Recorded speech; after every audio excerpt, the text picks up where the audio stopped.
Hi, I'm Mark and welcome back to my workshop. In this episode we're going to be doing something a little bit special. For that I'm going to have to use my force powers.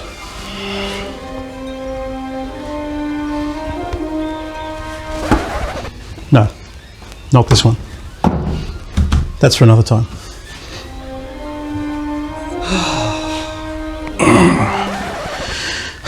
Not this one either. That's also for another time. Come on, man. The force is strong with this one. Keep watching. So this is Bandai's half-scale BB-8, and I've been waiting for a long time to get my hands on this. I couldn't even get it here in Australia. I had to order it in from Japan, hence you'll notice on some of the sides it's got Japanese, a little bit different, but it's exactly the same kit. Now it's important to note that this actually does come in two varieties, the standard version and the high gloss version. I've got the standard version, this one here. I could actually get the high gloss one, but I didn't want that as I want to paint my own finish on it, and that's what we're going to do today. We're going to open this up, take it apart and get into it.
You might be the one that truly got me.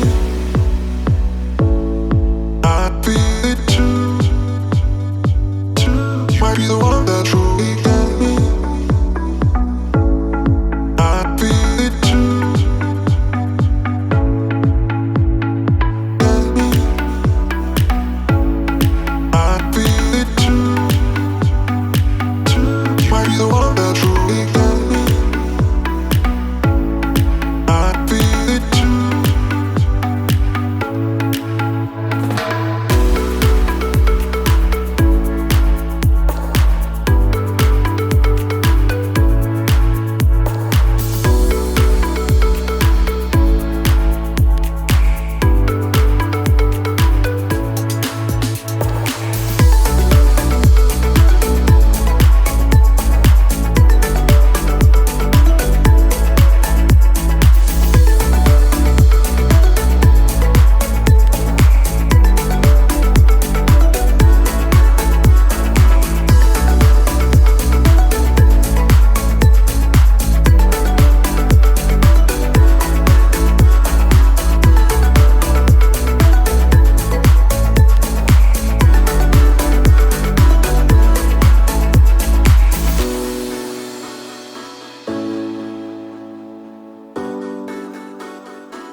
You might be the one that truly got me.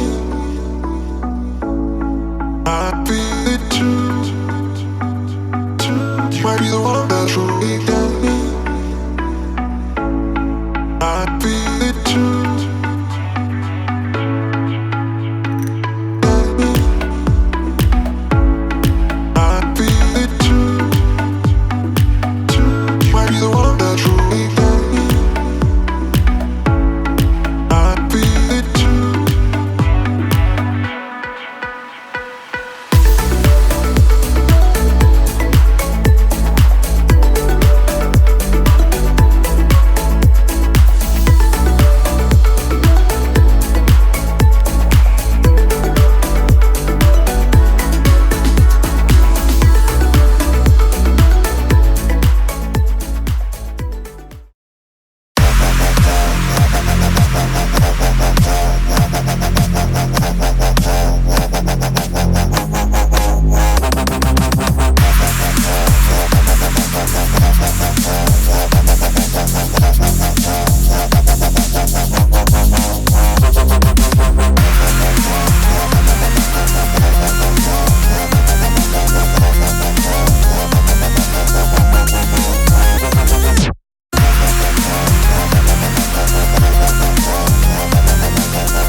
So that's our build, and check out BB-8 because he looks awesome. I am thrilled with how well this particular model turned out after we gave it a really good treatment. So what did we actually do in the build? First off, we took all of the pieces off the sprues. Now for the bigger pieces, we put a number on the back of them so that we wouldn't lose what number and what piece they were. And then we hit them with an undercoating and also some paint. Now the undercoat was black if it was a metallic or an orange piece, or a white undercoat if it was one of the white or cream pieces. So after we did the undercoat, we then used 3 different shades, the first of which was the Vallejo metal color Duraluminum, hopefully I'm saying that right, which was used for the metallic accents here, followed by Vallejo rust or orange rust. That was used for all the orange areas, and finally we used Vallejo white grey for the white areas. Now you might note that some of these white areas have a darker shade, so what we did for this was actually pre-shade around the holes and areas where I wanted to create an illusion of some depth with a black with a black on top of the white undercoat, which really gives a nice depth to this model and gives it a better sense of scale than it would otherwise, and I really like how it's turned out. Once we finished doing all of that, we put all the pieces together because they're all still apart on the sprues, put them all together, and then once it was together, hit it with a clear coat. Now I used the Vallejo Mecha Gloss to give this a nice, strong, durable clear coat over the entire model. We then let that cure, and then we gave it an oil wash with brown and black oil paints, and I think that really made all of the rivets, all of the seam lines, and gave it that gave it that weathered, worn look that BB-8 really has, because he's not meant to look new, he's meant to look battered. So if I was going to do this particular build again, what would I do differently? It's really hard to say. I really didn't have any major problems with the builds. The only real problems we had are that because we painted these pieces first, it made them a bit harder to snap together, and these have some pretty tight tolerances.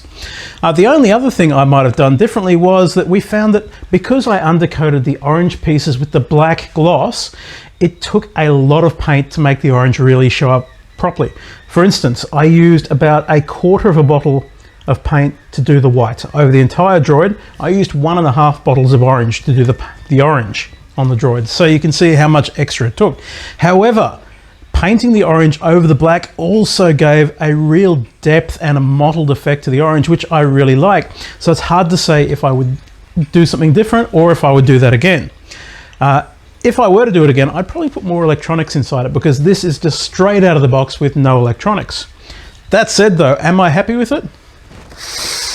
Look at it. Of course I am. This is beautiful. It's already one of my favorite models that I've built. I love the size. I love the scale. I mean, look how big this thing is. That is a half-scale BB-8. So that's my video, and thank you for watching. If you'd like to see more, make sure you hit the like and subscribe buttons. And if you have a suggestion on something else I should build, or if you have a thought on how I could have done this better or differently, drop me a comment down below. Now, in my opinion, there's only one thing left to do.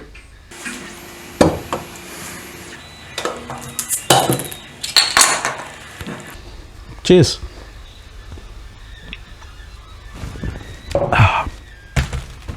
You want one too?